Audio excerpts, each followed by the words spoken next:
Now to our top story today, the latest on the Karen Read retrial. Prosecutors have less than 24 hours to formally respond to Read's request to have 2 counts against her, including that murder charge, dismissed. Thanks for joining us tonight. I'm Priscilla Casper. And I'm Glenn Jones. Meanwhile, new tonight, the prosecution wants to re-examine Read's vehicle for evidence. Our Kirsten Glavin is live at Norfolk Superior Court in Denham as another key milestone in this years-long saga approaches. Kirsten.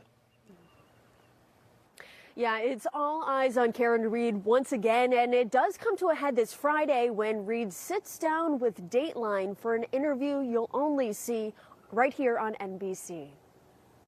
I'm declaring a mistrial in this case. More than 3 months after a mistrial was declared in the Karen Read murder trial, the Commonwealth must now respond to Read's request to have counts 1 and 3 dismissed on the grounds of double jeopardy. Her attorneys now claim that several jurors have since come forward, explaining they were only deadlocked on one of those charges. It's a move legal analysts say is unlikely to happen. The court will recognize is that if you open the door to challenges along these lines, there will be litigants, there will be attorneys that will forever then want to litigate what the jury's verdict was. And the court has to be very, very careful opening that door. It comes as the Commonwealth also pushes for further testing on Read's SUV to look closely at the vehicle's telematics system. In a new filing, prosecutors allege significant data was likely not recovered during the original extraction because of a programming error, signaling that software updates have become available since the first test was done. It's kind of surprising that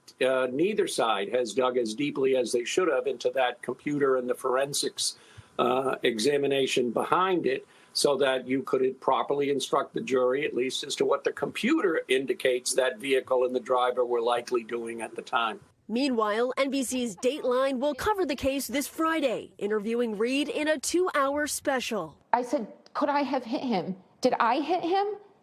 How could that have been? I mean, you dropped him off at the house. I don't know what else could have been. It was howling wind. I had YouTube blasting on the stereo, and I thought, did he somehow try to flag me down, which was the reaction I was hoping to garner as I slowly pulled away from the house. In a preview of the episode, Read responds to questions about what may have happened after she says Boston police officer John O'Keefe got out of her car. Did he come out and maybe trip or bend over to pick up his cell phone and I ran over his foot and then he passed out drunk? I mean, I didn't think I hit him, but could I have clipped him?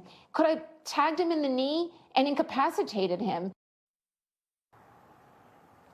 Now, as far as retesting Read's vehicle goes, the Commonwealth is asking for a hearing to happen within the next 2 weeks to try and expedite that process. They also say if it is retested, they want to have it retested in Texas first, then it would be tested here in Massachusetts. Right now, Karen Read's retrial is still scheduled for January. Live here outside of Norfolk Superior Court in Dedham tonight, I'm Kirsten Glavin, NBC 10 Boston. Kirsten, thank you. And leading up to that Dateline special, we will have another edition of Canton Confidential, the Karen Read murder trial.